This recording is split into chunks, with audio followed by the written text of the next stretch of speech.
அது கண்டிப்பா ஏற்றுக்கொள்ள முடியாது. பிரதானத்துவம் இந்த கூட்டத்தில் கூட்டப்பட்டது. ஏன் இவ்வளவு ஒரு கன்ஃபியூஷன்? நான் ரொம்ப சிம்பிளான ஒரு பர்சன். அவருக்கு வேற எந்த விதமான ரைட்ஸும் கிடையாது. நேர்பட பேசு நிகழ்ச்சிக்கு உங்கள் அனைவரையும் அன்போடு வரவேற்கின்றேன். இன்றைய நிகழ்ச்சியில் நாம் விவாதிக்க இருக்கக்கூடிய தலைப்பு ஆளுநர் உரையை புறக்கணித்த ஆர்.என். ரவி, பேரவை மரபை மீறிவிட்டதாக விமர்சித்த அப்பாவு, சர்ச்சைக்கு யார் காரணம்? இந்த தலைப்பில் தான் நம்ம விவாதிக்க இருக்கிறோம். நான் கருத்துரையாளர்களை உங்களுக்கு அறிமுகம் செய்து விடுகிறேன். பாஜகவிலிருந்து ஸ்ரீகாந்த் கர்ணேஷ் அவர்கள் வணக்கம். வணக்கம். திமுகவிலிருந்து பேராசிரியர் கான்ஸ்டன்டைன் அவர்கள் வணக்கம். மூத்த பத்திரிகையாளர் ஷியாம் அவர்கள் வணக்கம். மார்க்சிஸ்ட் கம்யூனிஸ்ட் கட்சியிலிருந்து மதுக்கூர் ராமலிங்கம் அவர்கள் வணக்கம். வலதுசாரி ஆதரவாளர் மெய் ராமசாமி அவர்கள் வணக்கம். ராமசாமி, கான்ஸ்டன்டைன் உங்களிடமிருந்தே தொடங்குறேன். சட்டமன்ற மரபை சபாநாயகர் மீறிவிட்டார். சட்டமன்ற மாண்பை தமிழக அரசு காப்பாற்றவில்லை. இதுதான் ஆளுநர் வைத்திருக்கக்கூடிய குற்றச்சாட்டு. பாசிசம் தோற்க வேண்டும், இந்தியா வெல்ல வேண்டும் என்கிற மாண்புமிகு முதலமைச்சர் அவர்களின் உரிமை குரல் ஓங்கி ஒலிக்க வேண்டிய கட்டாயத்தை மீண்டும் ஆளுநர் ரவி அவர்கள் எழுப்பியிருக்கிறார். ஏனென்றால் 1970 ஜூன் மாதம் 17 பிறப்பிக்கப்பட்ட தமிழகத்தினுடைய அரசு ஆணையில் மிக தெளிவாக அன்றைய முதலமைச்சர், மாண்புமிகு முதலமைச்சர் தலைவர் கலைஞர் அவர்கள் தெளிவாக சொல்லியிருக்கிறார். தமிழ்நாட்டில் இனிமேல் நடக்கக்கூடிய அரசு நிகழ்ச்சிகளோ பொது நிகழ்ச்சிகளோ அல்லது சட்டமன்ற நிகழ்வுகளோ எதுவாக இருந்தாலும் முதலில் தமிழ்த்தாய் வாழ்த்து பாடப்படும், இறுதியில் தேசிய கீதம் பாடப்படும். இதுதான் தமிழ்நாட்டினுடைய மரபு. அரசு ஆணை இதுதான். அரசு சட்டமன்ற மரபுன்றீங்க. இதே அரசு ஆணையை மீண்டும் 2021 டிசம்பர் 17 அன்று மறுபதிப்பு செய்திருக்கிறார் மாண்புமிகு முதலமைச்சர் தளபதி மு.க. ஸ்டாலின். என்ன சொல்லி இருக்கிறார் என்று சொன்னால், நாங்கள் தமிழ்த்தாய் வாழ்த்து பாடுகிற போது நீங்கள் ஆண்டவனாக இருந்தாலும் எழுந்து நின்று எங்கள் தாய் தமிழ் மொழிக்கு மரியாதை செலுத்த வேண்டும் என்று ஒரு ஆணையும் பிறப்பிக்கப்பட்டிருக்கிறது. ஆக எங்களினுடைய மரபு, தமிழர்களின் மரபு, தமிழ் மண்ணின் மரபு, இந்த நாட்டினுடைய பண்பாடு கலாச்சாரத்தின் அடிப்படையில் எங்களுக்கு மொழி உயிர். எனவே நாங்கள் மொழிக்கு முன்னுரிமை கொடுக்கிறோம். இந்த தேசம் அடுத்தது, எனவே இறுதியில் தேசிய கீதம் பாடுகிறோம். இதில் எந்த இடத்திலும் இன்றைக்கு வரைக்கும் எந்த மரபு மீறலும் நடந்ததில்லை. ஆளுநர் ஆர்.என். ரவி முதலில் தேசிய கீதம் பாட வேண்டும், கடைசியாகவும் தேசிய கீதம் பாட வேண்டும் என்று சொல்லுவாரே. ஆனால் இது நாம் எப்படி பார்க்க வேண்டியது இருக்கிறது என்று சொன்னால், தமிழ்த்தாய் வாழ்த்திற்கு ஒரு பின்னடைவை ஏற்படுத்துவதற்கு அல்லது தமிழை பின்னுக்கு தள்ளுவதற்கு முயன்று கொண்டிருக்கிற பாரதிய ஜனதா கட்சியினுடைய மறைமுக வேலையாக இருக்குமோ என்று ஐயப்பாடு எழுது. முதல் விஷயத்துக்கு சொல்றீங்க. ரெண்டாவது அவர் என்ன சொல்றாருன்னா, ஆளுநர் உரையில தார்மீக ரீதியாகவும் சரி தகவல் ரீதியாகவும் எனக்கு உடன்பாடு இல்லை, இந்த உரையில நான் படிக்க மாட்டேன் அப்படின்றது ஒன்று. அது அந்த உரையின் மீதான விமர்சனம். அதை தாண்டி சபாநாயகர் அப்பாவு அவர்கள் எல்லை மீறி பேசி இருக்கிறார். ஆளுநர் மாளிகையின் மாண்பையை காக்கல அப்படின்ற குற்றச்சாட்டு வந்துருச்சே.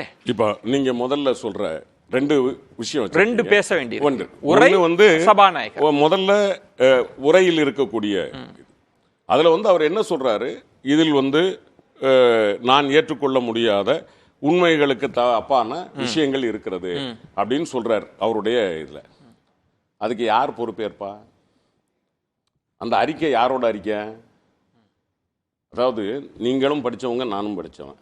பள்ளிக்கூடத்தில் ஆண்டறிக்கைன்னு ஒன்று வாசிப்பாங்க, கல்லூரியிலையும் அதே மாதிரி ஆண்டறிக்கைன்னு வாசிக்கிறது யாரு? தலைமை ஆசிரியர் அல்லது கல்லூரினா முதல்வர். அந்த ஆண்டறிக்கையில் இருக்கக்கூடிய நிர்வாகத்திற்கு பொறுப்பு யாரு? நிர்வாகம். அதே மாதிரி இந்த அறிக்கை என்பது அரசாங்கத்தினுடைய ஆண்டறிக்கை. அதை வாசிக்கிறது ஆளுநர். அதுல உள்ள நல்லதோ கெட்டதோ அதற்கு பொறுப்பேற்க வேண்டியது யாரு? முதலமைச்சரும் அமைச்சரவையும். உங்ககிட்ட யாராவது கேட்பாங்களா? இல்ல, அவர் என்ன சொல்றாருன்னா, தகவல் ரீதியா உடன்பாடு இல்லைன்னா அந்த புள்ளி விவரம் எல்லாம் தப்பா சொல்றீங்க, அதை நான் படிக்க மாட்டேன்ற. உங்களுக்கு என்ன வந்துச்சுன்னு கேக்குறேன். தப்பா சொன்னா அது யார் பதில் சொல்லணும்? எதிர்கட்சி உட்கார்ந்து இருக்காங்கல்ல அங்க சட்டமன்றத்துல. இப்ப ஒரு உதாரணத்துக்கு சொல்றேன், நம்ம ஒரு அவர் சொல்றபடியே ஒரு அங்க எதுவும் அப்படி தவறாக இல்லை, உண்மைக்கு புறம்பானது இல்லை. ஏனென்றால் வாசித்தது அண்ணன் அப்பாவு வாசித்தார், சட்டசபை சபாநாயகர், எந்த உண்மைக்கு புறம்பான தகவலும் இல்லை. ஒருவேளை அவர் சொல்லுவதாக இருந்தாலும் சபையில் அதை வைக்கிற போது அங்கே எதிர்க்கட்சியும் இருக்கிறது, உங்கள் கட்சி பாஜகவும் 4 உறுப்பினர்கள் இருக்கிறார்கள். விவாதம் நடக்குமா நடக்காதா? அவங்க பேசிக்கலாம், விவாதிக்கலாம், கேள்வி கேட்பாங்கல்ல. அதுக்கு தானே விவாதமே. டாக்டர் அம்பேத்கர் என்ன சொல்றாரு, இந்த உரையை பற்றி சொல்லுகிற போது இந்த உரையை தயாரிப்பது அரசுதான், அதனுடைய பொறுப்பு முழுவதும் அந்த அரசுக்குத்தான் உண்டு. ரைட். ஆளுநருக்கு இதுல ஒண்ணும் இல்ல. ஒண்ணு விஜய் நான் கேட்டுறேன். இன்னைக்கு ராத்திரி ஆளுநர் ரவியை தூக்கி மர்மு அம்மா வந்து குஜராத்துக்கு போட்டுறாங்க, இல்ல பீகாருக்கு போட்டுறாங்க. இவருடைய ஸ்டாண்ட் என்னங்க? இவருக்கு என்ன பிடித்தம் இருக்கு? பேசலாம். இவர் வந்து இன்றைக்கு இருக்கிற ஒரு மடம் தமிழ்நாடு, அடுத்த மடத்துக்கு போகணும்னு ஜனாதிபதி சொல்லிட்டாருன்னா போயிட வேண்டியதான். பேசலாம். உங்களுக்கு இங்க பிடித்தம் இல்லை என்பதை டாக்டர் அம்பேத்கர் சொல்லி இருக்காருன்னு சொல்றேன். பேசலாம். இதுல இன்னொரு முக்கியமான விஷயம்ன்றது வந்து சபாநாயகர் அவை குறிப்பிலிருந்து நீக்கி விட்டதால் சில விஷயங்களை நம்மளால விவாதிக்கிறதுல சிக்கல் இருக்கு. நம்ம இந்த விவகாரத்துக்குள்ளே பேசலாம். இன்னொன்னு, அந்த உரிமையும் அவை உரிமையையும் ஆளுநர் மீறி இருக்கிறார். ஏன்னா அங்க அவை குறிப்பிலிருந்து நீக்கியாகி விட்டது. அதன் பிறகு இவர் வீடியோவை வெளியிடுவதும் தகவல் வெளியிடுவதும் அவை உரிமை மீறல். எனக்கு தெரிந்த அவை உரிமை மீறல் கண்டிப்பாக ஆளுநர் மீது நாளைக்கு கொண்டு வரப்பட வேண்டும். உரிமை மீறல் வரும். ஸ்ரீகாந்த், இதுல ஒவ்வொன்னா பேசலாம்னு நினைக்கிறேன். தமிழ்நாடு சட்டமன்றத்திற்கென்று தனித்த மரபு இருக்கு. ஒவ்வொரு மாநிலத்துக்கும் சட்டமன்றத்திற்கென்று தனித்த மரபுகள் இருக்கிறப்ப நீங்க வந்து தேசிய கீதம் தான் முதல்ல பாடணும் அப்படின்னு எப்படி ஆளுநர் டிக்டேட் பண்ண முடியும்? அதாவது ஒரு விடயத்தை நான் முதல்ல தெளிவுபடுத்தணும்னு நினைக்கிறேன். நான் வந்து பாரதிய ஜனதா கட்சியின் வந்து அஃபீஷியலான நான் வந்து ஸ்போக்ஸ்பர்சனாக இருந்தாலும் ஆளுநருக்கான சப்போர்ட்டா நான் சொல்லல. ஆனா ஒரு தனி மனிதனாக ஒரு தனிநபர் கருத்தாக்க நான் சில இதை பதிவு செய்யணும்னு நினைக்கிறேன். ஒரு தமிழ் குடிமகனாக நான் சில விஷயம் தார்மீக ஆதரவு ஆளுநருக்கு தரலாம்னு நினைக்கிறீங்க? இல்ல நான் வந்து ஆளுநருக்கு ஆதரவுங்கிற நிலைப்பாட்டிலே வரல. இது நியாயமா நடுநிலையா ஒரு முன்னாள் பத்திரிகையாளரா நான் இதை பார்க்கணும்னு நினைக்கிறேன். ஏன்னா இதுல வந்து இப்ப அண்ணன் பேசினாங்க, எனக்கு வந்து அவ்வளோ மன மகிழ்ச்சியா இருந்தது அவங்க பேசுனது. ஏன்னா அவர் மேல எனக்கு எப்பவுமே பெரிய மாண்பும் மரியாதையும் உண்டு. அதனால அவங்க வந்து பேசும்போது சொன்னாங்க, ஒரு ஆண்டறிக்கை போய் படிக்கிறதுக்கு ஏன்டா யோசிக்கிறீங்கிற மாதிரி ரொம்ப தெளிவா மண்டையில அடிச்ச மாதிரி தெளிவா சொன்னார். உதாரணமா சொன்னார், அருமையா சொன்னார். உதாரணமா நான் வரவேற்கிறேன். ஆனா இதே ஆண்டறிக்கை 2018ஆம் ஆண்டு படிச்சப்ப மு.க. ஸ்டாலின்ங்கிற நபர் கொதிச்சு எழுந்திருக்காரு. இது என்னது, இது மஸ்கோ தல்வா மாதிரி ஒரு வளவளா கொலக்கலான்னு ஒரு அறிக்கை, இப்படி எல்லாம தன்னைத்தானே பாராட்டிக்கிறதுன்னு. 2018க்கு அப்புறம் 19ஆம் ஆண்டு ஒரு ஆண்டறிக்கை படிக்கிறாங்க. அரசின் ஆளறிக்கை ஒரு ஃபெயிலியர் பேப்பர்லாம் ஒன்னா வச்சு ஒரு ஆள் படிக்கிறத நாங்க கேட்க என்ன வெக்கங்கட்டு உட்கார்ந்துருக்கோமா? எங்களுக்கு வேற வேலை பொழப்புல வெளிநடப்பு செஞ்சிருக்காங்க. இதுல என்ன ஒரு சிக்கல், 20ஆம் ஆண்டு விமர்சிச்சிருப்பாங்க. நீங்க வரிசையா பாத்தீங்கன்னா எதிர்கட்சியா இருந்தப்ப இன்னும் கடுமையா விமர்சிச்சிருக்காங்க. ஆனா என்ன சிக்கல்னா, இல்ல என்ன சிக்கல்னா, அத பாஜக உறுப்பினர்கள் நயினார் நாகேந்திரன் பேசுகிற போது அவங்க ஒண்ணு கேட்க மாட்டாங்க, ஆளுநர் பேச முடியாதுன்றதுதான் டிபேட். இல்ல ஒரு முக்கியமான ஒரு விஷயம் கேளுங்க. அப்ப வந்து அப்ப இருந்த ஆளுநர் இவர் இல்ல, அப்ப வேற ஒரு ஆளுநர். இவர் படித்தவர், ஒரு அரசு அதிகாரியாக பணியாற்றியவர். அவருடைய மனசுக்கு சில அப்பட்டமான பொய்கள், ஒரு உதாரணத்துக்கு சிஏஏங்க, அது வந்து நாடாளுமன்றத்தில் நிறைவேற்றி ஜனாதிபதியோட ஒப்புதலோட ஒரு உதாரணத்துக்கு சொல்றேன், அதை போய் நாங்க ஏற்றுக்கொள்ள மாட்டோம், நிறைவேற்ற மாட்டோம்னு இவர் எப்படி படிப்பாரு? இவர் ஜனநாயகத்தின் தூண் இல்லையா? குடியரசுத் தலைவர் ஒப்புதலோட வந்திருக்கவர் எப்படி படிப்பாரு? நம்ம அது போகலாம். அது ஒரு மரபுங்கிறீங்க, அந்த இடத்துக்கு மாண்புங்கிறீங்க. இந்த மரபும் மாண்பும் நீங்க தானே மாத்துனீங்க. அதாவது முன்னாடி இருந்த 47லேருந்து நீங்க வந்து முதல்லையும் தொடக்கமும் உங்களுக்கு கவர்னர் உரைக்கு முன்னாடி தமிழ் தாய் வாழ்த்தா பாடினீங்க. மரபை மாத்துனது இவரே சொல்றாரு. மரபை மாத்துறது ஒரு அரசு சார், அது ஸ்டாலின், கலைஞர் கருணாநிதின்ற பெயர் அல்ல, தமிழ்நாடு அரசு மாற்றி இருக்கிறது. அதாவதுங்க, இப்ப நீங்க சிஏஏன்றத மோடி அவர்கள் கொண்டு வந்தாருன்னு சொல்லுவீங்களா, மத்திய அரசு கொண்டு வந்தாருன்னு சொல்லுவீங்களா? ஒரே ஒரு விஷயம், அந்த மரபுங்கிறது மாற்றப்பட்டதா இல்லையா? ஆமா, மாற்றப்பட்டது தானே. இதே தமிழக சட்டமன்றத்தில் இதற்கு முன்னாடி 2 முறையும் தேசிய கீதம் தானே இசைக்கப்பட்டது. அதுக்கப்புறம் இவங்க ஆட்சியில் வந்து தானே மாத்தணும் இவரே ஒப்புதல். அதுக்கு முன்னாடி 2 முறை தேசிய கீதம் அதுல முதல்ல வாசிக்கப்படணும்ன்றது உண்மை, கடைசியில தான் இறுதியில தானே தேசிய கீதம் வாசிப்பாங்க. தேசிய கீதம் தமிழ்நாட்டில் 2 முறை பாடப்பட்டது கிடையாது. முதலில் இறைவணக்கம், அதன் பிறகு தேசிய கீதம். அந்த இறைவணக்கத்தை தமிழ் தாய் வாழ்த்தாக இல்ல. இப்போ நான் என்ன கேக்குறேன்னா, இந்த இடத்தை ரொம்ப நுணுக்கமா பாக்குறதுனால, ஒருவேளை பாஜக ஆட்சிக்கு வந்து தமிழகத்துல நீங்க ஒரு அரசாணை போட்டீங்கன்னா அது வேற, ஆளுநர் எப்படிங்க போட முடியும்? அதானே அவர் டெக்னிக்கலா கேக்குறாரு. அவ்வளவுதான். புறக்கணிக்கிறார் சார், புறக்கணிக்கிறாரு. அவர் புறக்கணிச்சு தேசிய கீதம் பாடல, நான் படிக்க மாட்டேன்னு சொல்றது எப்படி? அவர் அதுக்கு மட்டும் இல்ல, என்னுடைய கான்சியன்ஸ், என் மனசாட்சிக்கு விரோதமா நான் படிக்க விரும்பல, தார்மீக ரீதியா தகவல் ரீதியா நீங்க தெளிவா சொன்னீங்க இல்லையா, எனக்கு படிக்க விருப்பம் இல்லைங்கிறாரு. ஒரு பொய் ரெண்டு பொய் இல்ல, இப்ப எனக்கு நேரம் கொடுத்தீங்கன்னா இதுல எத்தனை பொய்கள் இருக்குன்னு ஒன்னொன்னா. அதாவது உதாரணத்துக்கு வெள்ளம் எடுத்துக்கோங்க. மழை வெள்ளத்துல பாதிக்கப்பட்டிருக்காங்க மக்கள், சிக்கி சின்னாபின்னம் ஆயிருக்காங்க. மழை வெள்ளத்தை அதை 98% முடிச்சிட்டோம், 99% முடிச்சிட்டோம். நேரு பேட்டி கொடுக்குறாரு, நாங்க எல்லாத்தையும் 4000 கோடி செலவு பண்ணிட்டோம்ன்றாங்க. மழை வெள்ளம் எத்தனை பெரிய மழை பெஞ்சாலும் நீங்க வடிஞ்சிரும்னு மாசு பேசுறாரு. அதுக்கப்புறம் பாத்தீங்கன்னா மழை வெள்ளத்துல மக்கள் இதெல்லாம் ஸ்ரீகாந்த் கருணேஷ் விவாத மேடைகள்ல பேசுறீங்க. அங்க இருக்கிற நயினார் நாகேந்திரனோ வானதி சீனிவாசனோ எதிர்த்து கேள்வி கேட்பாங்க. இதுல ஆளுநர்ன்ற ரோல தான் நான் கேக்குறேன் சார். அதுல என்னன்னு கேட்டீங்கன்னா, இது நாங்க புதிய தலைமுறை அரங்கத்துல பேசும்போது எங்களை நீங்க அனுமதிக்கிறீங்க, எங்களுக்கு நேரம் கொடுக்குறீங்க, எங்க கருத்தை செவிசாய்க்கிறீங்க. இங்க சபாநாயகர் அப்பா இருந்தாருன்னா நாங்க வாயை மூடிட்டு எந்திரிச்சோனே உட்காரு, அதனால ஆளுநரை வச்சு நாங்க பேசிட்டு இருக்கோம்ன்றீங்க. இல்ல அவர் நேரம் கொடுக்கல, அதனால புறக்கணிக்கிறோம்னு சொல்றீங்களா? அவங்க பேச விட்டா தானே. அதாவது அங்க இருக்கிற மிகப்பெரிய திமுகவோட பிரச்சார பீரங்கிய சபாநாயகர் செயல்பட தொடங்கிட்டாரு. யாராலையும் ஒண்ணும் செய்ய முடியாது. சரி, நம்ம சுருக்கமா சொல்லுங்க. அவர் எந்த மரியாதை வைத்திருக்கிறாரோ, எந்த மாண்பு வைத்திருக்கிறாரோ அதே அளவு அவர் மீது உண்டு. ஏனென்றால் அவருடைய பாரம்பரியம் அப்படிப்பட்டது. சரி, சரியா? அதனால அவர் என் மீது வைத்திருப்பதை விட 2 மடங்கு வச்சு. சரி, ஒரே ஒரு கேள்விதான்.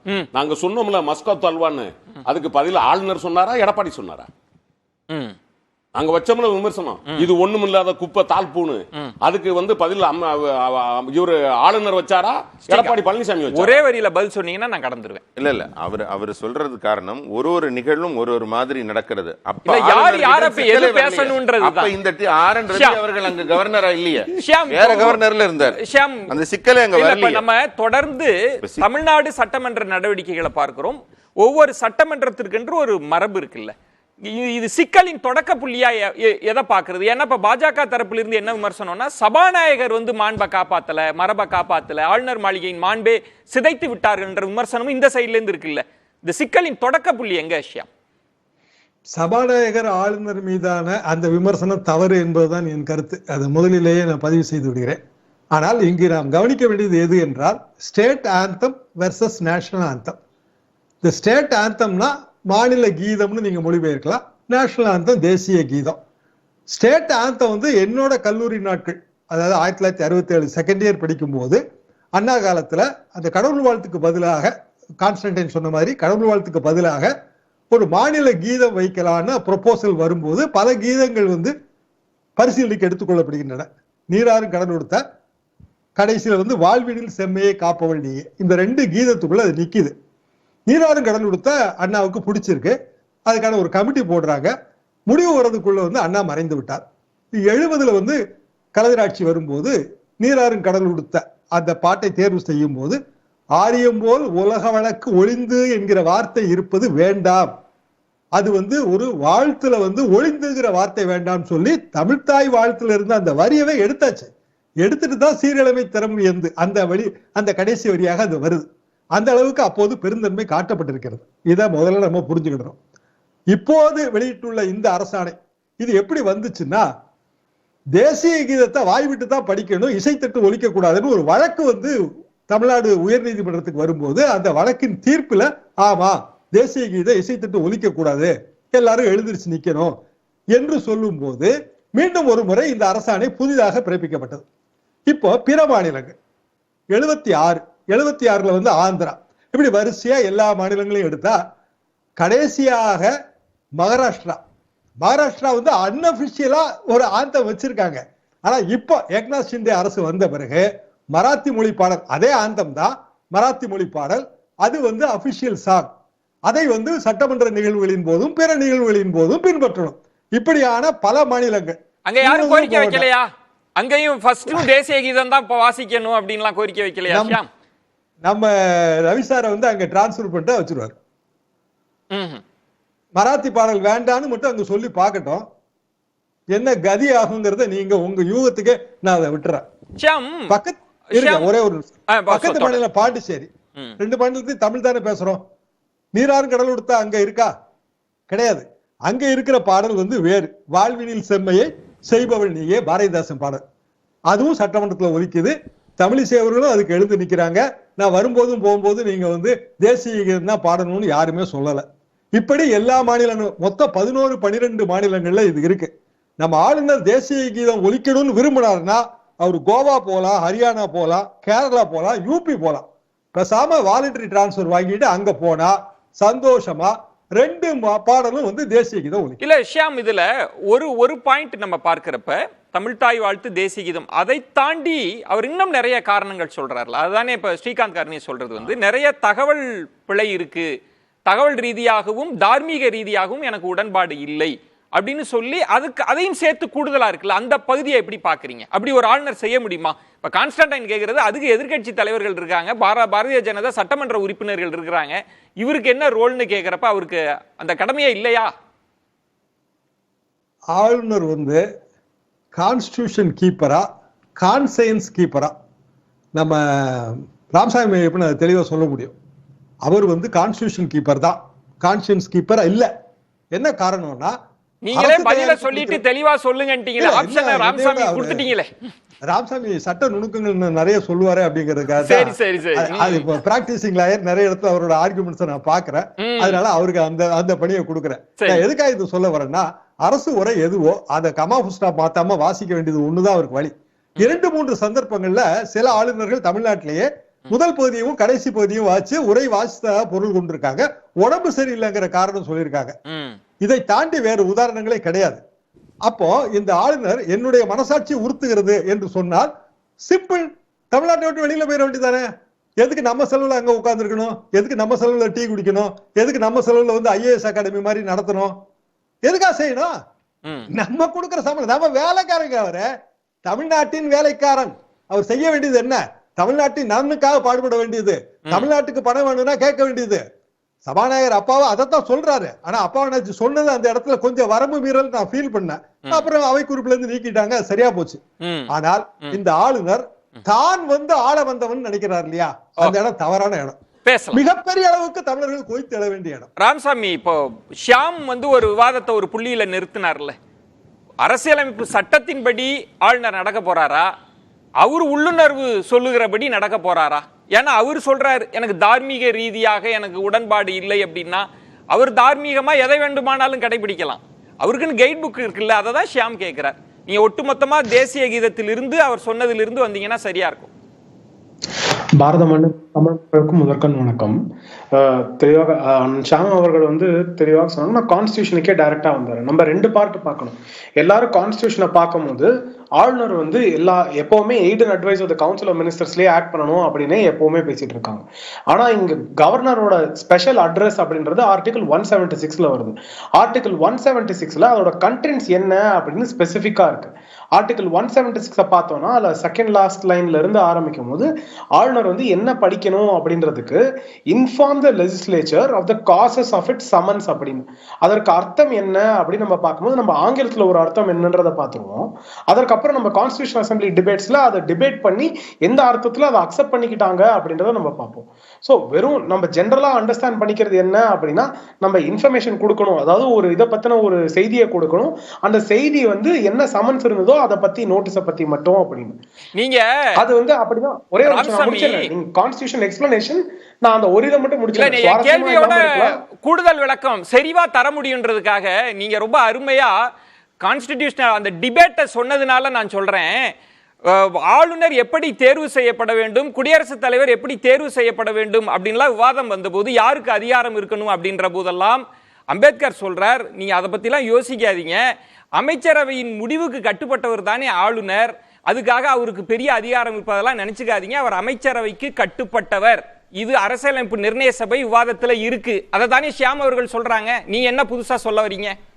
இல்ல அதுதான் என்ன பிரச்சனைனா ஆர்டிகல் 200ல அவருக்கு என்ன டிஸ்கிரிஷன் லிமிட் ஆயிருக்கு எய்ட் அண்ட் அட்வைஸ் எங்க ஃபாலோ பண்ணணுமோ நம்ம அதை அங்க பயன்படுத்தாம நம்ம ஆர்டிகல் 176ல எய்ட் அண்ட் அட்வைஸை எப்படி ஃபாலோ பண்ணணும் அப்படின்னு சொல்றோம்.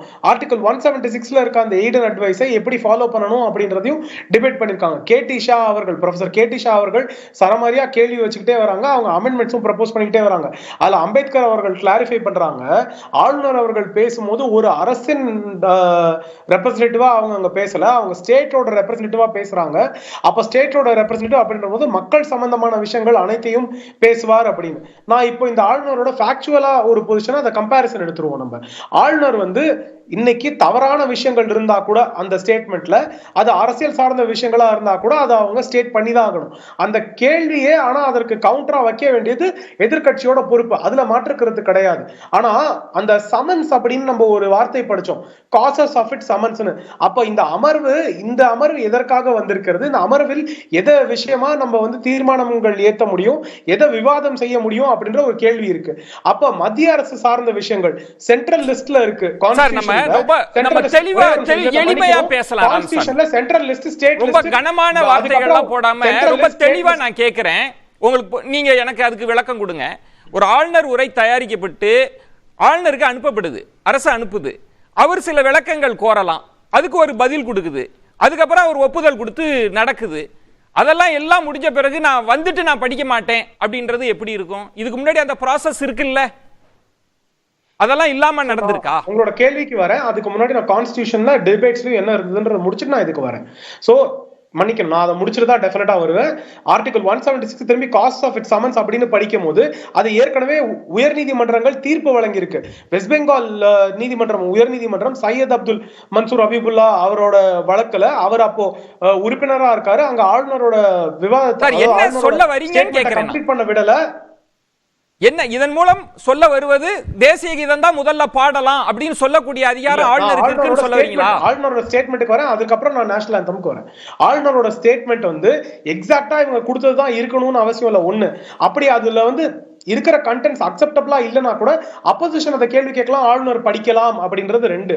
மூணாவது விஷயம், அதுல கான்ஸ்டிடியூஷனலா சரிவராத விஷயங்கள் இருந்தால் அதை ஆளுநர் விட்டு விடலாம் அப்படின்றத அந்த நீதிமன்றம் சொல்லி இருக்கு. ஆர்டிகல் 176 டிபேட்ஸ்லயும் அப்படிதான் இருக்கு. இன்னைக்கு வந்து நாங்க என்ன எழுதி கொடுத்தாலும் படிக்கணும், அவர் வெறும் ரப்பர் ஸ்டாம்ப் தான் அப்படின்னா கான்ஸ்டிடியூஷன் அசம்பிளி டிபேட்ஸ் படிங்க. அம்பேத்கர் அவர்கள் என்ன சொல்லியிருக்காரு? அம்பேத்கர் அவர்கள் எல்லாருமே கடவுளாக பாவிக்கிறோம், அவர் சொன்னதை நம்ம மாறக்கூடாது அப்படின்னு நினைக்கிறோம். திமுக நினைக்குது, காங்கிரஸ் நினைக்குது, பாஜக நினைக்குது, எல்லாரும் நினைக்கிறாங்க. ஆனா இன்னைக்கு அம்பேத்கர் சொல்றத நம்ம யாரும் கேட்க ரெடியா இல்ல. ஏன்னா இன்னைக்கு அரசியலுக்கு நமக்கு அது சாதகமாக இல்லை. இது இரண்டாவது. இல்ல இதன் மூலம் இல்ல, நான் சம்மரைஸ் வாங்கிக்கிறேன். அவர் நிறைய விஷயம் பேசினதுனால ராமசாமி இல்ல ஒன்றே ஒன்றுதான். இப்ப நீங்க என்ன சொல்ல வரீங்கன்னா, ஆளுநருக்கு அதிகாரம் இருக்கு அப்படின்னு சொல்றீங்க, அவர் வந்து தமிழ் தாய் வாழ்த்து பாடக்கூடாது, தேசிய கீதம் தான் பாடணும்னு சொல்வதற்கு அதிகாரம் இருக்குன்னு சொல்ல வரீங்க. அதான் உங்க வாதம் சரியா? இல்ல, நான் ஆர்டிகல் 176 அவரோட அட்ரஸ் பத்தி பேசுறேன். அப்ப நேஷனல் ஆந்தம் தமிழ் தாய் வாழ்த்து, அதுக்கு இரண்டாவது இந்த நம்ம சிஸ்டத்தை வந்து எதை வச்சுனா பிரிட்டிஷ் கவர்மெண்டினுடைய நான் உங்கள்ட்ட வரேன் ஷியாம், சுருக்கமா சொன்னீங்கன்னா. பிரிட்டிஷ் கவர்மெண்ட் அப்ப அங்க வந்து ராணி படிக்கிறாங்க, பிரசிடென்ட் எழுதி கொடுக்கறத ராணி படிக்கிறாங்க. இங்க நமக்கு வந்து பிரசிடென்ட். அப்ப அவங்களுக்கு என்னங்கறத அம்பேத்கர் அவருடைய வார்த்தையில சொல்றார். The president is the head of the state but not of the executive. He represents the nation but does not rule the nation. He is the symbol of the nation. His place in the administration is that of a ceremonial device of a seal by which the nation's decisions are made known. Okay. That's all. அதாவது executive decision எடுப்பது அரசாங்கம் தான், அதை வெளியிடுகிற உரிமை மட்டும் தான் ஆளுநருக்கு இருக்கிறது. அம்பேத்கர் ராமசாமி அவர்கள் சொன்ன பாயிண்ட்ன்றது, அவர் சட்ட நுணுக்கமாக வந்து அந்த அதிகாரம் ஆளுநருக்கு இருக்கு, ஒரு அரசு எழுதி கொடுப்பதையெல்லாம் அவர் கண்ணை மூடிட்டு படிக்க முடியாதுன்றதுதான் அவர் சொல்ல வந்தது. Shyam, doctrine of deletion, doctrine of addition ரெண்டு இருக்குங்க, அவருக்கு நல்லா தெரியும். டாக்டரின் ஆஃப் அடிஷன் வந்து ஆளுநர் பண்ண முடியாது. அதாவது கூட்டு சொல்கிற கோட்பாடு, விட்டு சொல்கிற கோட்பாடு. டாக்டரின் ஆஃப் டெலிஷன் அது வந்து ஆளுநர் செஞ்சிருக்காங்க, சென்னாரெட்டியே செஞ்சிருக்கிறார். அதாவது உரையின் ஒரு சில பகுதிகளை விடுத்து படிக்கலாம். விடுத்து படித்தாலும் சபாநாயகர் வந்து தமிழ் உரையை முழுமையா படிப்பாரு, முழுமையான அந்த உரை ஏற்றுக்கொள்ளப்பட்டதாக தான் பொருள் கொள்ளப்படும்.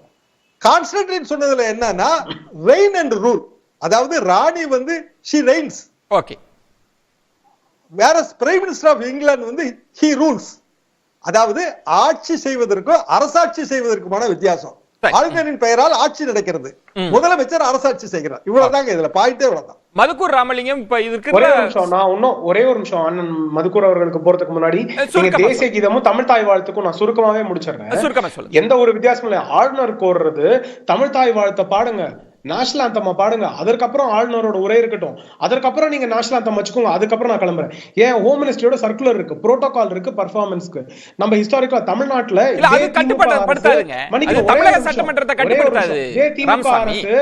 இதே திமுக அரசு ஸ்டாலின் அவர்கள் ஒரு பாராளுமன்ற உறுப்பினர் அவர்கள் இருந்த ஒரு ஈவென்ட்ல வந்து நேஷனல் ஆந்தம் பாடப்படல, தமிழ் தாய் வாழ்த்து முதல்ல பாடப்படல, ரெண்டுமே கடைசியா பாடப்படல. அது வேறங்க, எக்செப்ஷனல் கேஸ் இல்ல. ஒரு சபையின் மாண்புக்கு வாங்க, நீங்க எங்கோ ஒரு நடந்த கூட்டத்தை சொல்லாதீங்க. இத விதியா கொண்டு வர முடியுமான்றத டிபேட். மதுக்கூர் ராமலிங்கம் ஹோம் மினிஸ்ட்ரியோட இதுல இந்த சட்ட நூல்களெல்லாம் கைட்லைன்ஸ் இருக்கு, இல்ல காத்துங்க ராமசாமி, ஃபாலோ பண்ண தயாரா இல்ல. இல்ல நேஷனல் ஆந்தம் பாடுறதுல என்ன தவறு? இல்ல கடைசில பாடுறதுல பாடுறாங்களே சார், என்ன தவறு? ஏன் ஃபர்ஸ்ட் பாடணும்னு வலியுறுத்துறீங்க? ரெண்டு பாடல் பாடுறீங்க, தமிழ் தாய் வாழ்த்து, நேஷனல் ஆந்தம், அப்புறம் ஆளுநர் உரை, அதுக்கப்புறம் தமிழ் அதுக்கப்புறம் நேஷனல் ஆந்தம், அப்படிதான் சொல்றோம். சார் அவர் விருப்பமா சொல்றதுக்கு அவர் ஆளுநர் யாரு? எங்க மாநிலத்தில் நாங்க எப்படி இருக்கணும்னு எங்களுக்கான முறையை விதிப்பதற்கு ஆளுநர் யாரு? ஆளுநருக்கு அந்த அதிகாரம் கொடுத்தது யாரு? மதுக்கூர் ராமலிங்கம் எங்க மாநிலத்துல வந்து அவர் எப்படி டிக்டேட் பண்ணுவாரு? அவருக்கு யார் அதிகாரம் கொடுத்தா? சரி, நம்ம ஒரு இடைவெளி எடுத்து பேசலாம். போறத அங்க அந்த தேவையில்லாத வழிமுறைகளை அவர் உருவாக்க கூடாது. மதுக்கூர் ராமலிங்கம் அந்த அதிகாரம் கிடையாது. மதுக்கூர் ராமலிங்கம் இந்த ஆளுநர் சபாநாயகர் விவகாரத்துல சட்ட நுணுக்கங்களை எல்லாம் தாண்டி, யார் மரபை மீறியதெல்லாம் தாண்டி சிக்கல் வந்து இன்னைக்கு ஒரு ஆளுநர் உரை அப்படின்னா அதற்குள் பேசப்படாமல் விவாதம் வேறொன்றா மாறிக்கிட்டே இருக்குல்ல, திசை மாறி போயிட்டே இருக்குது. இந்த அரசியலை எப்படி புரிஞ்சுக்கிறது? இதை ஏன் தொடர்ந்து ஆளுநர் இந்த அரசியலை முன்னெடுத்துக்கிட்டே இருக்கிறார்? இது ஆளுநர் வர்சஸ் சபாநாயகர் பிரச்சனை அல்ல, ஆளுநர் வர்சஸ் தமிழ்நாடு பிரச்சனை. நீங்க அப்படித்தான் இதை பார்க்கணும். ஏன் தமிழ் தாய் இவருடைய போலி வேஷம் வந்து அம்பலமாகுதுங்க. இவர் ஏதோ தமிழின் மீது தாளாத காதல் கொண்டவர் போல நடிக்கிறாரு. ஆனா அந்த உள்ளத்துல இருக்கிறது வெளியே வந்துருது அவ்வப்பொழுது. இதே தமிழ்தாய் வாழ்த்துக்கு எழுந்து நிற்க மாட்டேன் என்று ஒரு சாமியார் சொன்ன பிறகுதான் தமிழ்நாட்டினுடைய முதலமைச்சர் மரியாதைக்குரிய மு.க. ஸ்டாலின் அவர்கள் யாராக இருந்தாலும் எழுந்து நிற்க வேண்டும் என்று சொன்னார். அதன் பிறகுதான் வந்து இப்ப நான் என்ன கேட்கிறேன்னா, இன்னைக்கு சட்டமன்ற செய்தியாளர்கள் சொன்னாங்க, நம்முடைய ஆளுநரை முறைப்படி வரவேற்று அழைத்து வருகிற பொழுது அங்க பேண்டு வாத்திய அந்த இசை கச்சேரியில தேசிய கீதம் இசைக்கப்பட்டிருக்கிறது. ஒன்று. இரண்டாவது, நான் ஒரு கேள்வி கேட்கிறேன், தேசிய கீதத்தின் மீது இவருக்கு என்ன, இந்த ஜனகன மன என்கிற கவியரசர் தாகூர் எழுதிய அந்த ஜனகணமன என்கிற தேசிய கீதத்தை RN ரவி போன்றவர்களை தயாரித்து அனுப்புகிற RSS ஒருபோதும் ஏற்றுக்கொண்டது இல்லை. ஜனகணமனவுக்கு பதிலாக வேறு ஒன்று இந்துத்துவ சாயல் கொண்ட கீதத்தை தான் அவர்கள் அன்றைக்கு பரிந்துரைத்தார்கள் என்கிற வரலாற்று உண்மையை இவர்கள் மறுத்துவிட முடியாது. இவர்களுக்கு தேசத்தின் மீதும் காதல் இல்லை, தேசிய கீதத்தின் மீதும் காதல் இல்லை. நாளை ஒருவேளை வந்தால் இவர்கள் ஜனகணமன என்கிற தேசிய கீதத்தையே எடுத்து விடுவார்கள். எனக்கு புரியல, தேசிய கீதத்தை 2 முறை பாடுங்கன்னு சொன்னவரை எப்படி தேசிய கீதத்தை எடுத்துருவாங்கன்னு சொல்றீங்க? அவர் கோரிக்கை நியாயமா இல்லையான்றது வேற, அவர் 2 முறை பாடணும்னு சொன்னவரை எப்படி சொல்றீங்க? எனக்கு தெரிஞ்ச தேசிய கீதத்தை மதுக்கூர் ராமலிங்கம் தான் அவமதிக்கிறாரு. நான் சொல்றேன், இல்ல நீங்க தான் அவமதிக்கிற மாதிரி இருக்கு தேசிய கீதத்தை. தேசிய கீதத்தை இல்ல எனக்கு ரொம்ப வருத்தமா இருக்கு. தமிழ்தாய் வாழ்த்து பாடக்கூடாது, தேசிய கீதம் தான் இசைக்க வேண்டும் என்பதை முத்தமிழ் காவலருடைய பேரனே கண்டிக்காமல் இருப்பது எனக்கு வருத்தமாக இருக்கிறது. தேசிய கீதத்தையே மாத்திடுவாங்கன்னு சொன்னேன். திமுக அரசு உரையில சொன்ன பொய்யை பற்றி மட்டும்தான் பேசுறேன். நல்லது. அவர் தொடக்கத்திலே ஒரு கண்டிஷன் அப்ளை போட்டு தான் ஆரம்பிச்சாரு. எல்லாத்துக்கும் ஆளுநரோட பிரதிநிதி இல்லங்க, அரசு ரீதியா விமர்சனம் பண்ணுவேன்டார். சரி, நல்லது. ஆளுநருடைய பிரதிநிதியா தான் இப்ப பாஜக மட்டுமில்ல எதிர்கட்சி தலைவரை பேசியிருக்கார். ஒன்று. இரண்டாவதுங்க, இப்ப குடியரசுத் தலைவர் உரை இப்பதானே நாடாளுமன்ற கூட்டத்தொடர் முடிஞ்சிருக்கு. அங்க குடியரசுத் தலைவர் உரையை நம்முடைய மரியாதைக்குரிய அம்மா திரௌபதி முர்மு வாசிச்சாங்கல்ல, அது அவங்க கருத்தா அல்லது மோடி அரசாங்கத்தினுடைய கருத்தா? அதில் இருப்பதெல்லாம் என்ன சத்திய சோதனையா? ஜனாதிபதியினுடைய உரை என் முன்னால் இருக்கிறது. ஜனாதிபதியின் மீது மிகுந்த மரியாதையோடு சொல்கிறேன், அதில் ஏராளமான பொய்கள் இருக்கிறது. ஏன்னா ஜனாதிபதி மீதான அவமரியாதை அல்ல, மோடி அரசாங்கம் தயாரித்து கொடுத்த உரையைத்தான் ஜனாதிபதி வாசிக்கிறார். அந்த ஜனாதிபதி உரையில் என்ன இருக்கு? ஜனாதிபதியே அழைக்கப்படாத நாடாளுமன்ற கட்டிடம் திறக்கப்பட்டதுதான் ஆகப்பெரிய சிறப்புங்குது அந்த உரையில் இருக்கு. வேற எதை பத்தி அவங்க பேசல, வேலையின்மையை பேசல, விலைவாசி பேசல, மணிப்பூரை பேசல. நம்முடைய ஜனாதிபதி அவர்களே அழைக்கப்படாத ராமர் கோயில் திறக்கப்பட்டதுதான் ஒன்றிய அரசினுடைய மிகப்பெரிய. இதையெல்லாம் படிக்கிற பொழுது அவங்க உண்மையிலேயே நம்மளையே கூப்பிடலையே அப்படின்னு மனசு வலிச்சிருக்குமான்னு தெரியாது. முறையோடு இல்ல பாயிண்ட் என்ன அவர் சொல்றாருன்னா, இப்ப தகவல் ரீதியெல்லாம் எனக்கு உடன்பாடு இல்ல, இதற்கு குரல் கொடுப்பது அரசியல் சாசனத்தை கேலிக்குரியதாக்கும்ன்றார். அதாவது என்ன சொல்ல வர்றாருன்னா, நான் அரசியலமைப்பு சட்டத்தின்படி தான் நடக்கிறேன், இதெல்லாம் படிச்சாதான் கேலிக்குரியதா மாறுன்றார். இல்லங்க, இப்ப நாளைக்கு ஆளுநர் உரையை வாச்சிருக்காங்க இல்லையா, இதன் மீது எதிர்கட்சிகள் கடுமையான விமர்சனத்தை வைப்பாங்க, ஆளும் கட்சி மற்றும் தோழமை கட்சிகள் ஆதரித்து பேசுவாங்க. அதுக்கு யார் பதில் சொல்ல போறா? ஆர்.என். ரவியா அதுக்கு பதில் சொல்ல போறாரு. இந்த விவாதத்திற்கு முதலமைச்சர் பதில் சொல்லுவார். இதனுடைய பொருள் என்ன? அதில் இருக்கிற ஒவ்வொரு வார்த்தைக்கும் முதலமைச்சர் பொறுப்பேற்றுக் கொள்கிறார் என்று பொருள். எனக்கு என்ன வருத்தம்னா, இது ஏதோ சபாநாயகர் ஆளுநர் சர்ச்சை இல்லைங்க. இவர் தேசிய கீதத்தை 2 முறை பாட வேண்டும் என்று சொல்வதன் மூலம் ஆளுநர் என்கிற பதவி எல்லாம் உருவாவதற்கு முன்னாலேயே, இனக்குழு சமுதாயத்துக்கெல்லாம் முன்னாலேயே, மொழி என்பது தமிழ் மக்களினுடைய உயிர். எல்லா இந்தியாவில் இருக்கிற பன்முக மொழிகள் இருக்கு. இங்க இருக்கிற அவர் ஆளுநராகவே இருக்கட்டும், ஆனா இங்க தமிழ்நாட்டில் போக்குவரத்து விதிய தமிழ்நாட்டில் இருக்கிறது பொருந்துமா, இல்ல இவருடைய மகாராஷ்டிராவில் பிறந்தது பொருந்துமா, அல்லது இவருக்குன்னு ஒரு தனி போக்குவரத்து விதி, ஆளுநருக்குன்னு போக்குவரத்து விதி இருக்கா? தமிழ்நாட்டில் என்ன சட்டமோ என்ன அரசாணையோ அது ஆளுநரையும் கட்டுப்படுத்தும். எனவே தமிழ்நாட்டில் என்ன மரபு இருக்கிறதோ அதைத்தான் இவர் பின்பற்ற வேண்டுமே தவிர, இவர் தேவையில்லாம இவருடைய கருத்துக்களை பேசுறதுக்கு வெளியே என்னென்னமோ பேசுறாரு. ஆளுநர் என்கிற வரம்பை மீறி என்ன சொல்றாரு, சனாதன காவிச்சாயம் பூசுறாரு, திருவள்ளுவரை இழிவுபடுத்துறாரு, அதெல்லாம் கூட நம்ம கண்டிக்கிறோம். என்ன சொல்றாங்கன்னா, அண்ணாமலை அவர்கள் கூட ஆளுநர் மாளிகையின் காத்துருங்க, நான் என்ன ஆளுநர் மாளிகையினுடைய மாண்பை காக்கல அப்படின்னு நான் ஒண்ணே சொல்லிக்கிறேன். சொல்லுங்க. இது இவர் வெளிநடப்பு செய்வது 2வது முறை. இவருக்கு தமிழ்நாடு பிடிக்கலன்னா தமிழ்நாட்டை விட்டு வெளிநடப்பு செய்யட்டும்.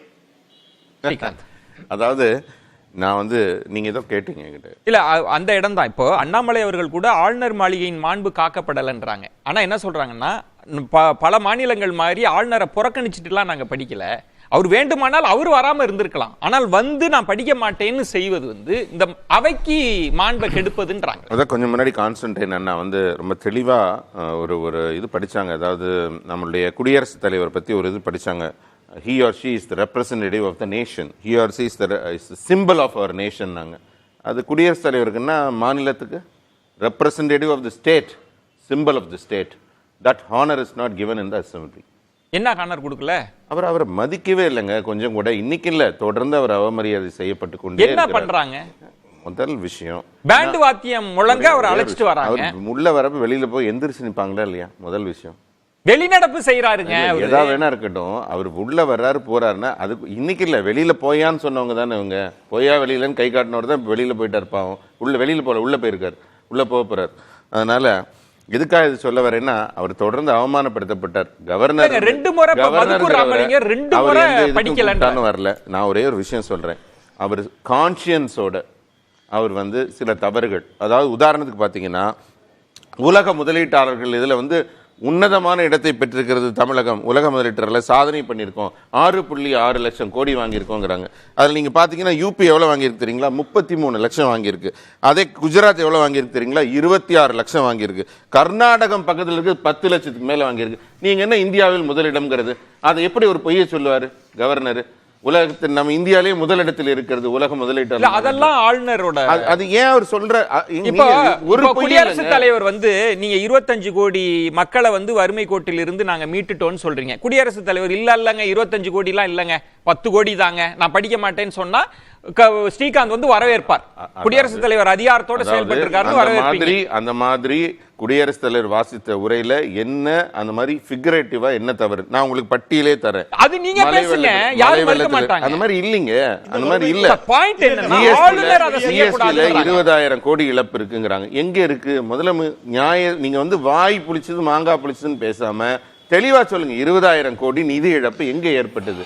உங்களுக்கு வந்ததுன்னா நீங்க என்ன பண்ணீங்க? நீங்க என்ன பண்ணீங்க நிதி இழப்புக்கு? அதெல்லாம் சொல்லல. எங்க இழப்பு, எப்படி இழப்புங்கிறது சொல்லாம ஜிஎஸ்டி இல்லங்க, இதெல்லாம் பாஜக சட்டமன்ற உறுப்பினர்கள் பேச மாட்டாங்களா? கேள்வி எழுப்ப மாட்டாங்களா? அங்க எங்கங்க பேச முடியும்? அது நீங்க என்ன சொல்லலாம், இவர் நல்லா கிரிக்கெட் விளையாடுவாரு, அவர் நல்லா பாட்டு பாடுவாரு, இவர் ரொம்ப அழகா இருக்காரு, இவர் நல்லா நடிப்பாரு, இவர் நல்லா படிப்பாரு அப்படின்னு 2 பேரை பாராட்டினீங்கன்னா மட்டும்தான் பேச முடியும். மிச்சதெல்லாம் அப்பவே பாத்துக்குவோம். இல்ல, நீங்க பிரச்சனையை வேற இடத்துக்கு நகர்த்துறீங்க. நான் கேட்பது ஒரு ஆளுநர் அதிகாரத்தை எடுத்துக்க முடியுமா? பாஜக எம்எல்ஏக்கள் இல்ல பாஜகவினுடைய பிரதிநிதியாக ஆளுநர் நடந்து கொள்கிறாரா? அப்படின்னா பாஜகவினுடைய பிரதிநிதியாக ஆளுநர் சட்டமன்றத்தில் நடந்து கொள்கிறாரா? ஆனா ஒரு விஷயங்கண்ணா, பாஜகவுக்கும் கவர்னருக்கு சம்பந்தமே இல்லை. நீங்க தான் போட்டு RSS கவர்னர் எல்லாரும் குழப்பிக்கிறீங்க. ஒரு மனுஷன் நேர்மையாவும் உண்மையாவும் இருந்தா RSS நம்புறீங்க. எந்த மனுஷன் உண்மையாவும் நேர்மையாவும் இருந்தா அவன் RSS தான் இருப்பான். பொய் பேசினா, திருட்டுத்தனம் பண்ணா அவன் திராவிடனா இருப்பான் நீங்க நம்புறீங்கன்னா, அதனால அப்படி பேசுறீங்கன்னா. அதனால நான் என்ன சொல்றேன்,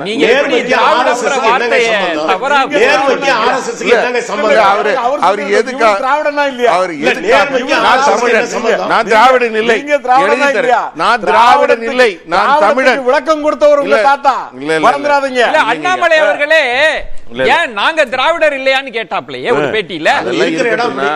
அண்ணாமலையே கேட்டாரு. அது அவங்களுக்கு புரியுது. பாயிண்ட்க்கு வந்துருவோம். நம்ம ரொம்ப தூரம் விலகி போக வேண்டாம். என்ன சொல்றேன்னா, அண்ணாமலை அப்படியா? இல்ல, பாயிண்ட் என்னன்னா சார், நம்ம இதெல்லாம் கடந்த ஆளுநர் அவர் என்ன சொல்றாரு, ஃபேக்சுவலா நிறைய தவறு இருக்கு. நான் ஆளுநர் கையில எட்டு வந்துட்டேன். ஆளுநர் எதையெல்லாம் தப்புன்னு சொல்லியிருக்காரு அதெல்லாம் கையில எட்டு வந்திருக்கேன். எதை தப்புன்னு சொல்றாரு? நான் முதல்ல நிதி ஆயோக்கின் 22ஆம் ஆண்டு ஏற்றுமதி தயார் நிலை குறியீட்டின்படி மகாராஷ்டிரா, கர்நாடகா மற்றும் குஜராத் ஆகிய மாநிலங்களை விஞ்சி நாட்டிலேயே முதல் மாநிலமாக தமிழ்நாடு திகழ்கிறது. இது நாங்க சொல்ல சாமி, இது தளபதி மு.க. ஸ்டாலின் முதலமைச்சர் சொன்னதில்ல. நிதி ஆயோக்கினுடைய ரிப்போர்ட். நிதி ஆயோக் யார் கண்ட்ரோல்ல இருக்கு? பிரதமர் நரேந்திர மோடி தலைமையில் இருக்கு.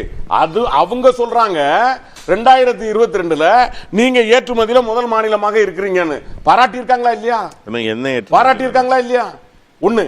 ரெண்டாவது, அவர் முக்கியமா என்னன்னா, ரெண்டாவது ஒண்ணு பாருங்க, இவருக்கு எனக்கு தெரிஞ்ச ஆளுநருக்கு என்ன கோவம் வந்துட்டுனா, குஜராத்தை எல்லாம் தாண்டிட்டுட்டாங்களே, தமிழ்நாடு எப்படி தாண்டிச்சு? வாய்ப்பே இல்லை.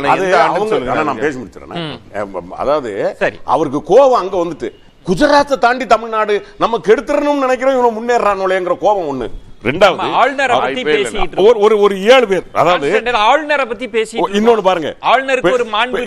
அவர் இன்னொரு இடத்துல வர்றாரு பாருங்க, பெண்களின் முழுமையான ஆற்றலையும் திறமைகளையும் செம்மையாக பயன்படுத்தும் போது மட்டுமே சமூகத்தில் உண்மையான முன்னேற்றம் சாத்தியமாகும் என்ற இந்த அரசு உறுதியாக நம்புகிறது. இதுல என்னங்க ஃபேக்ட்? பேசலாம். இந்த மாதிரி கடைசியா, அதாவது அவருக்கு எங்க ஒரு இடிப்பு வந்திருக்கலாம்னா, சிஏஏவை நாங்கள் நடைமுறைப்படுத்த மாட்டோம். இதை இன்னைக்கு நேத்து சொல்லீங்க, நாங்க மட்டும் சொல்லீங்க, தமிழ்நாட்டில் இருக்கிற அனைத்து கட்சிகளும் சிஏஏவை நடைமுறைப்படுத்த முடியாதுன்னு சொல்லுது மத்திய அரசு. அதுக்கு அப்புறம் மத்திய அரசு கொண்டு வந்த சட்டம், மத்திய அரசு சட்டம் கொண்டு வந்தா நாங்க நினைச்சா தானே நடைமுறைப்படுத்த முடியும். எத்தனை மாநிலங்கள் மாட்டேன் இருக்கு? கேரளா மாட்டேன் சொல்லிருக்கா இல்லையா? கர்நாடகா சொல்லிருக்கா இல்லையா? மேற்கு வங்கம் சொல்லிருக்கா இல்லையா? இத்தனை பேரும் சொல்லி இருக்கிறோம். ஆளுநருக்கு உங்களுக்கு தேவை என்னன்னு கேக்குறேன். ஷியாம், இந்த நிகழ்வுகள்லாம் எதை நோக்கி செல்றதா நினைக்கிறீங்க? இது இப்ப ஆளுநர் தொடர்ந்து 2வது முறை இதை செய்யறாரு. இது எதை நோக்கி இதெல்லாம் செய்யறாங்க? இந்த நிகழ்வுகள் எல்லாம் அண்ணாமலைக்கு பின்னடைவை நோக்கி செல்கின்றன. பாவம் ரொம்ப கஷ்டப்பட்டு 200 தொகுதியில நடந்து நடைபயணம் எல்லாம் போய் ஏதோ ஒரு சிறிய ஓட்டு சதவீதத்தை பாரதிய ஜனதாவுக்கு வைத்து வச்சிருந்தா, ஆளுநர் 1 மணி நேரத்துக்குள்ள அதை சரிச்சிடுறாரு. நல்லா யோசிச்சு பாருங்க. ஒவ்வொரு முறையும் ஆளுநர் செய்யற எல்லா விஷயமும் பிஜேபியா தான் பிரதிபலிக்குது. வலதுசாரி ஆதரவாளர்கள் இல்லைன்னா பிஜேபி ஆதரவாளர்கள், பிஜேபி மைண்ட் செட் உள்ளவங்க தான் அதுக்கு முட்டு கொடுக்க வேண்டியது இருக்கு. நியாயமான கேள்விகளுக்கு அவங்க கிட்ட விடையே இல்லை. இது மாதிரி வேற ஏதாவது மாநிலத்தில் நடந்திருக்கா? ஜனாதிபதி இந்த மாதிரி உரையை மாத்தி வாசிப்பாங்களா? அடிஷன் டெலிஷன் டாக்டரின் என்னாச்சு? இந்த கேள்வியெல்லாம் கேட்டா மழுப்பல் வருது. என்ன காரணம்?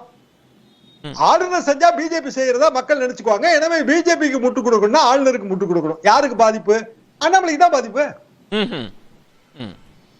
பின்னடைவை ஏற்படுத்துறாருன்னு சொல்றீங்க. ராமசாமி, இப்போ ஆளுநர் மாற்றப்படாத வரைக்கும் அண்ணாமலையால உயரத்துக்கே போக முடியாது. ஆளுநர் இப்படி தொடர்ச்சியாக செயல்படுவது அரசியல் ரீதியா இது சரி தவற தாண்டி இது பாஜகவுக்கு பெரிய பின்னடைவை ஏற்படுத்துதா ராமசாமி? இரண்டு விஷயங்கள் ஃபேக்சுவலா ஸ்டார்டிங்ல இருந்து எல்லாருமே வச்சுட்டு வர்றதுல ஒண்ணு, ஆளுநர் இந்த உரையை ஏற்க மாட்டேன் அப்படின்றது கிடையாது. ஆளுநர் இந்த உரையை நான் படிப்பதில் எனக்கு சரியல்ல அப்படின்னு தான் சொல்றாரு. அதனாலதான் ஆளுநர் அமர்ந்து ஸ்பீக்கர் அவர்கள் அப்பாவு அவர்கள் படிக்கும் போது அங்கேயே இருக்காங்க. ஆளுநருக்கு அது ஏற்புடையது கிடையாது அப்படின்னா முன்னையே அவங்க வந்து வெளிநடப்பு செஞ்சிருக்கணும். அப்பாவு அவர்கள் அதை படித்து முடிக்கிற வரைக்கும் அவங்க அங்கதான் அமர்ந்து இருக்காங்க. நேஷனல் ஆந்தம் பாட போறாங்க அப்படின்னு நினைச்சு எந்திரிக்கிறாங்க. நேஷனல் ஆந்தம் பாடல, அரசியல் பேச்சுகள் நடக்குது, அதனால அவங்க வெளிநடப்பு செய்யறாங்க. ஸோ ஒரு ஃபேக்சுவல் இஷ்யூ. இரண்டாவது, தமிழ் தாய் வாழ்த்துக்கு பதிலாக தமிழ் தாய் வாழ்த்தை நீக்கிட்டு நேஷனல் ஆந்தம் அப்படின்ற பார்வையே கிடையாது. 2 முறை 2ம் பாடப்பட வேண்டும் அப்படின்றது தான் கோரிக்கை. அதற்கான ப்ரொசீஜர் புரோட்டோகால் தமிழக அரசுலயும் இருக்கு, மினிஸ்ட்ரி ஆஃப் ஹோம் அஃபேர் சர்க்குலர்லயும் இருக்கு. அப்படின்ற போது அதை எதற்கு நம்ம இல்ல அப்படின்னு சொல்லணும் அப்படின்றது தான் கேள்வி. இது ஃபேக்சுவலான பொசிஷன். இதை தாண்டி இப்ப நீங்க கேட்ட கேள்விக்கு வந்துருவோம். இது வந்து பாஜகவுக்கு பின்னடைவை அளிக்கிறதா இல்லையா அப்படின்னா, இல்ல, மக்கள் மிகவும் தெளிவானவர்கள்.